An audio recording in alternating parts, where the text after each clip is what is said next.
Bienvenidos a nuestro curso virtual de Historia para el sexto grado de primaria. Les saluda el profesor Andy Ortiz Tomasto. Recuerda que la consigna de esta semana es: soy honesto cuando no presumo lo que no soy. El día de hoy vamos a trabajar el tema el primer gobierno de Alberto Fujimori. Este gobierno se da entre los años 1990 y 1995. Para las elecciones del año 1990 habían dos candidatos fuertes. El primero de ellos era Mario Vargas Llosa, un personaje ya reconocido, no solamente por su actividad literaria, sino también porque había fundado el partido Movimiento Libertad, que criticaba mucho el gobierno anterior de Alan García. En esta ocasión, Vargas Llosa va como candidato del movimiento Fredemo, que significa Frente Democrático, y estaba conformado por las agrupaciones políticas Movimiento Libertad, Acción Popular y el Partido Popular Cristiano. El otro candidato fuerte era Alberto Fujimori, quien contra todo pronóstico fue escalando en las encuestas. Con su partido político Cambio 90 empezó desde abajo y poco a poco fue subiendo en las encuestas. Al momento de las elecciones, curiosamente y de manera asombrosa, pasa a una segunda vuelta. Muchos alegan que tanto el partido político Cambio 90 ya era un aspecto importante que llamaba mucho la atención de las personas, y también su lema de campaña, que era honradez, tecnología y trabajo. Claro, Alberto Fujimori no es cualquier desconocido. Ha sido catedrático y decano de la Universidad Agraria, y eso va a jugarle incluso en contra en algún momento cuando se dé el debate, el famoso debate presidencial entre los dos candidatos que pasan a una segunda vuelta. Ambos exponen sus ideas, ambos plantean posibles soluciones a la crisis económica que vive el Perú debido al mal manejo que ha hecho Alan García en su gobierno, y el Perú está con una hiperinflación. Los precios de los productos están muy altos, y ese va a ser el primer problema. Mientras que Mario Vargas Llosa dice que es necesario que se dé esta crisis para que podamos solucionarla poco a poco, Fujimori dice que no es necesario, hay otras medidas para que la gente no sea muy afectada. Y por eso Fujimori va a ganar estas elecciones. En el aspecto económico, cuando Fujimori llega al poder, el Perú tenía muchos problemas que había dejado el gobierno anterior. Había corrupción en el gobierno, el terrorismo, que ya no solamente era en la sierra, sino que se había apoderado de la capital, estaba en Lima, la hiperinflación económica. Hay mucho dinero en la economía, pero no hay producción. Entonces, como no hay productos, el precio de los productos, de los pocos productos que hay, empiezan a subir. Estamos hablando de una devaluación de la moneda. Mi moneda no vale nada. Tengo mucho dinero, pero no puedo comprar nada. Tengo muchos intis, millones de intis, 5 millones de intis, y me sirve para comprar un pan. Por lo tanto, estamos en una crisis. Vargas Llosa planteaba el shock económico, subir más los precios para solucionar el problema. Fujimori decía que no es necesario hacer el shock. Cuando gana las elecciones, se anuncia de manera obligatoria el famoso Fujishock, un shock económico anunciado por este señor llamado Hurtado Miller, que, como nosotros podemos ver, los precios de los productos suben. La gasolina, el arroz, el azúcar, el aceite, el pan, los fideos, las menestras, la leche. ¿Por qué suben? Porque durante el gobierno de Alan García el Estado estaba subvencionando algunos productos. Es decir, de todo el precio que costaba el arroz, por ejemplo, el Estado pagaba una parte y las personas pagaban la diferencia, que ya era bastante. pero el gobierno ya no podía seguir gastando en esos subsidios. Así que sincera los precios y ahora las personas van a tener que pagar el precio completo. Eso era la única solución. Y al final pues el ministro de Economía, Hurtado Miller, termina su comunicado diciendo la frase que Dios nos ayude porque era una situación completamente caótica. Felizmente nosotros no lo hemos vivido, pero nuestros padres y abuelos tal vez sí. Acá vamos a observar un pequeño video de cómo fue este mensaje a toda la población peruana. Es así que la lata de leche evaporada que hoy costaba en la calle 120.000 intis, costará a partir de mañana 330.000 intis. El kilo de azúcar blanca, que solo se conseguía a 150.000 intis, costará a partir de mañana 300.000 intis. El pan francés, que esta tarde costaba 9.000 intis, costará a partir de mañana 25.000 intis. Que Dios nos ayude. Bien, como el problema de la economía todavía era muy fuerte, el Estado no tenía ingresos, lo que hace es privatizar empresas. ¿Esto qué significa? Que nuestras empresas, las empresas que eran del Perú, van a ser vendidas a dueños particulares, a otros países, a otros empresarios. A eso se le llama el modelo neoliberal.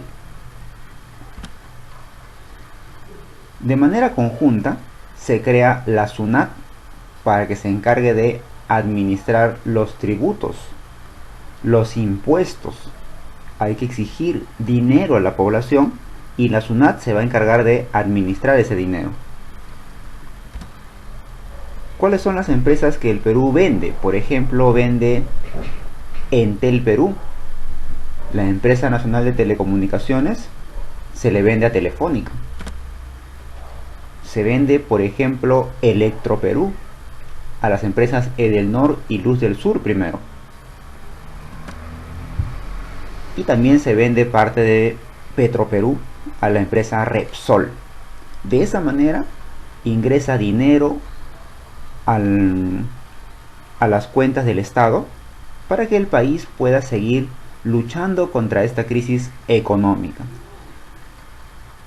Además, se instaura el sistema de la AFP. Eso quiere decir, las aseguradoras del fondo de pensiones, que va a trabajar dinero de las personas que se van a jubilar, pero es de forma particular. Y esas AFP también han generado cierto ingreso al país.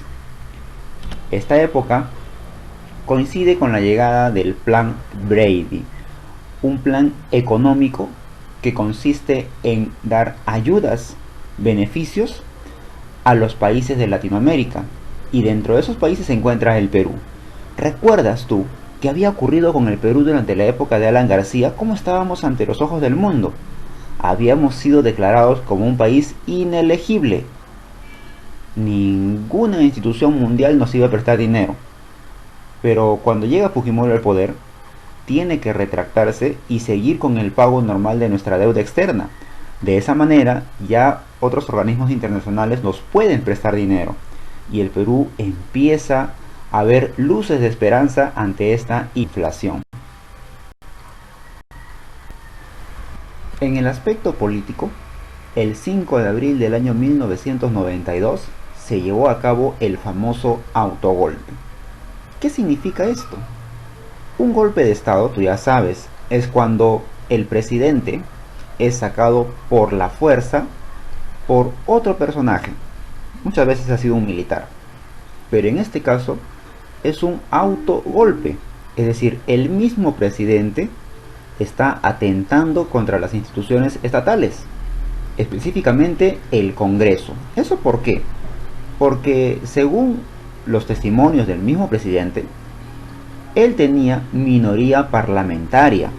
Eso quiere decir que en el Congreso tenía muchos opositores y no le dejaban avanzar las leyes y proyectos para solucionar el problema del terrorismo.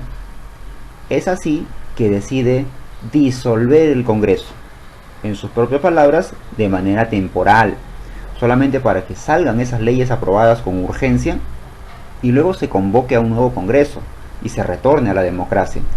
Pero no solamente el Congreso, sino también el Ministerio Público, el Poder Judicial, el Tribunal Constitucional, es decir, todas aquellas instituciones que velaban por la democracia habían sido eliminadas de manera momentánea, por un momento nada más, para que el presidente pueda determinar algunas leyes, como por ejemplo los famosos jueces sin rostro, aquellos jueces que ocultaban el rostro para poder emitir sus sentencias contra los terroristas, por ejemplo, cadena perpetua, y no tener miedo de alguna represalia contra este juez.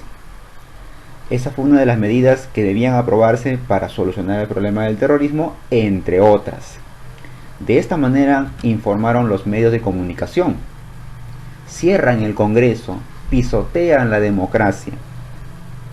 Vamos a observar un pequeño video de una entrevista que se le hace al presidente y él mismo nos da su versión de los hechos, cómo ocurrieron, y prestemos atención a cómo reaccionó la gente.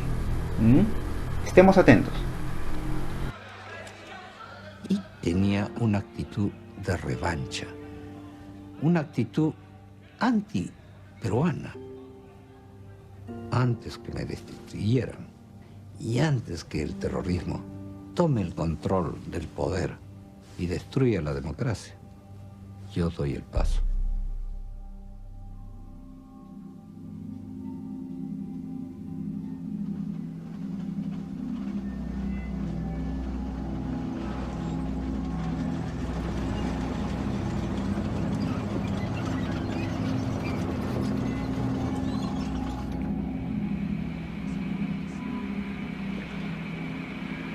Como presidente de la República, he constatado directamente todas estas anomalías y me he sentido en la responsabilidad de asumir una actitud de excepción. Prensa, compadre. Primero, disolver temporalmente el Congreso de la República. ¿Cuál es la orden, jefe? ¿Puede estar algún senador? ¿No se puede? ¿Puede estar los senadores? Segundo, reorganizar totalmente el Poder Judicial. ¿Han requisado la edición? ¿Han requisado la edición, señor? ¿Cuál es la orden? ¿Cuál es la orden, por favor? ¿Cuál es la orden? Necesito saber, por favor, dígame usted. ¿Usted trabaja en el comercio, señor? ¿Usted trabaja en el comercio? El gobierno tomaba el control, incluyendo el Congreso, pero repito, temporalmente, porque precisamente había que aprobar urgentemente las leyes antiterroristas que no salía del Poder Legislativo.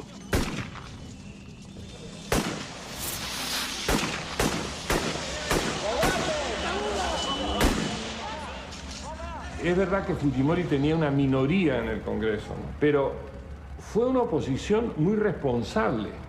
El presidente de la Cámara de Senadores le pedía al presidente: queremos ir a conversar con usted para encontrar un camino intermedio. Y Fujimori decía no, porque él quería producir esa situación de conflicto imposible. Se retira. Del colegio de abogados. Entonces se va con su colegio de abogados. Yo soy decano del colegio de abogados. Este es mi colegio. Y usted no me grite. Este es mi colegio. Yo soy la autoridad acá. No sea valiente. Suba, señor, suba. Que suba el perro. Que suba el carro. ¿Qué se cree usted? Yo soy decano del colegio de abogados. Acá se retira. ¿O qué cosa? ¿Qué se cree usted? ¿Qué se cree?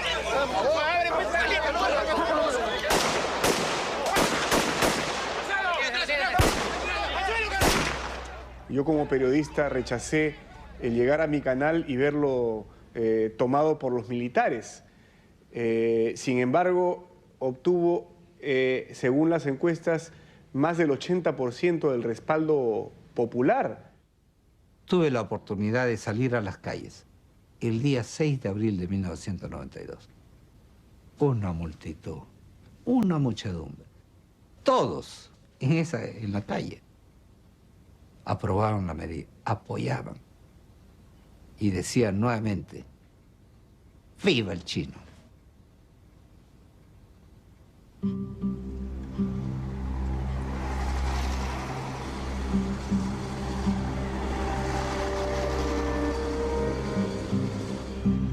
Facing international pressure, Fujimori agrees to return to democracy under a new constitution within a year. Until then, he rules by decree and enacts a series of harsh anti-terrorism laws. Muy bien, vamos con nuestra autoevaluación. La primera pregunta nos dice: líder del partido político Cambio 90. A ver, ¿será Mario Vargas Llosa, Alberto Fujimori o Juan Hurtado Miller? Estamos hablando de Alberto Fujimori con su lema honradez, tecnología y trabajo. Mario Vargas Llosa era líder del partido Fredemo y Juan Carlos Hurtado Miller era el ministro de Economía que anuncia el Fujishock. La pregunta número 2 nos dice: ministro que anunció el famoso Fujishock, concluyendo su mensaje con la frase que Dios nos ayude. Lo acabamos de mencionar, ¿verdad? Estamos hablando de Juan Carlos Hurtado Miller. No te olvides que tienes una tarea pendiente. Desarróllalo, practica y estudia mucho y nos encontramos la próxima clase. Hasta luego.